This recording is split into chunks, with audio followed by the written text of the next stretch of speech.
नमो बुद्धाय, जय सम्राट, जय भीम, जय भारत। मैं हूं प्रदीप मौर्य, आप देख रहे हैं न्यूज 7 भारत। आज इस न्यूज रिपोर्ट के माध्यम से हम जानेंगे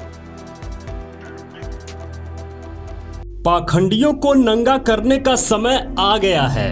यदि आप निरंतर इस चैनल के वीडियो देखते रहेंगे तो आप प्राचीन भारत को पूरी तरीके से समझ जाएंगे कि एक्चुअल में भारत की भूमि बौद्धों की भूमि रही है। बौद्ध विरासत को पाखंडियों ने किस प्रकार कब्जा लिया और किस प्रकार इसको रूपांतरित करके परिवर्तित करके एक नया धर्म बना डाला। वीडियो पूरा अंत तक जरूर देखिएगा। इस वीडियो के माध्यम से हम आपको जानकारी देंगे कि आर्य कौन होते हैं, अनार्य कौन होते हैं, आर्य शब्द बना कहां से है, लिया कहां से गया है और इन पाखंडियों ने अपने लिए यूज कब किया, कैसे किया। तो इस वीडियो को अंत तक जरूर देखिएगा।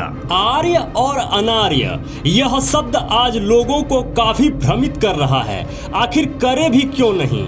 आज के अधिकांश शिक्षित लोग जिस शिक्षा पद्धति से प्रेरित होकर इस आर्य शब्द की व्याख्या कर रहे हैं, वे सभी लोग उसी तथाकथित आर्य संबोधित समूह द्वारा लिखित शैक्षणिक पुस्तक के ज्ञान पर खड़े होकर व्याख्या कर रहे हैं। तो वो व्याख्या भी उसी प्रकार होगी, उन्हीं के पक्ष में होगी।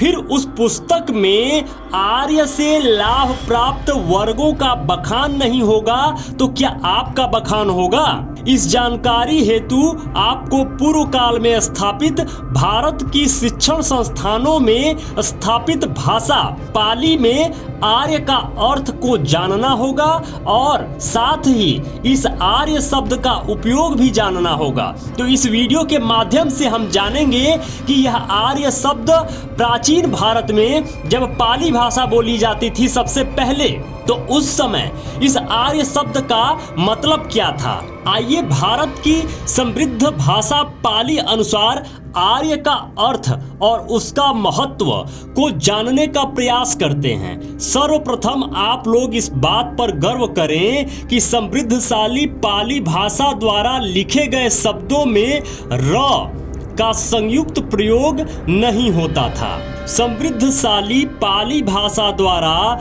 लिखे गए शब्दों में र का संयुक्त प्रयोग नहीं होता था, जिस वजह से पूर्व काल में आर्य शब्द का उद्भव का सवाल ही नहीं बनता है। फिर आर्य शब्द आया कहां से, यह भी मुख्य प्रश्न है। भारत की समृद्धशाली भाषा से एक गुणवाचक शब्द बनता था जिसे अर्यो कहा जाता था। पाली भाषा में यह गुणवाचक इसलिए था क्योंकि मार्गदाता द्वारा प्रयुक्त अष्टांगिक मार्ग का जो पालन करता था उसे उस समय अर्यो कहते हुए संबोधन किया जाता था। यानी जो अष्टांगिक मार्ग का पालन करता था, जब भारत बुद्धमय था, जब पाली भाषा बोली जाती थी, तो उस समय जो अष्टांगिक मार्ग पर चलते थे उन्हें अर्यो कहा जाता था, अर्यो। लेकिन भारत में अब जब छद्म धूर्तों का उदय होने लगा तो पूर्व काल की गुणवाचक शब्द जिसे अर्यो कहा जाता था, गुणवाचक नहीं रहकर जातिवाचक समूहवाचक बनने लगा। ध्यान दीजिएगा, वह जो गुणवाचक शब्द था वह अब जातिवाचक और समूहवाचक शब्द बन गया। धीरे धीरे पाली भाषा में से एक नई भाषा संस्कृत का उद्भव होने लगा। जैसा कि मैं पहले भी बता चुका हूं कि भारत की धरती की सबसे प्राचीन भाषा पाली है और संस्कृत उसी को अपभ्रंश करके उसी को कन्वर्ट करके संस्कृत बनी है, जिस वजह से उत्तर भारत में आर्यों से आर्य संबोधन होने लगा। लेकिन दक्षिण भारत में यही अर्यो आर्य नहीं बनकर अयर और अनर्यो अनार्य नहीं बनकर नैयर कहलाने लगा। दक्षिण भारत में कुछ समूह ऐसा भी मिलता है जो अर्यो से अयंगर भी बना है। जैसे जैसे यह जातिवाचक समूह आगे बढ़ता था, इसमें भी कुछ टूट फूट हो रहा था। जैसे इसी अयर में कुछ श्रेष्ठ था तो कुछ छोटा, जिसका संबोधन श्रेष्ठ अयर यानी सेठियार चेतियार बन गया और जो छोटा अयर था वह चुल्ल अयर, चुल्ल यानी छोटा, बनकर संबोधन होने लगा। किसी कारण से ये लोग मध्यकाल में मुस्लिम बन गए थे। आज भी उनका संबोधन चुलिया मुस्लिम के नाम से होता है। चुलिया मुस्लिम दक्षिण भारत में आप पता कर लीजिए। धूर्तों की कहानी बहुत ही विचित्र है। उनके पास अपना कुछ भी नहीं है। जैसा कि मैं बार बार कहता हूँ कि उनकी गंदगी अगर छोड़ दी जाए तो जितना भी नाम, कपड़ा, जितनी भी चीजें वह संबोधित करते हैं, यूज करते हैं, अपने लिए इस्तेमाल करते हैं और कहते हैं कि यह हमारा है, उनका कुछ भी नहीं है। भारत में जब वह आए तो उनके पास कुछ भी नहीं था।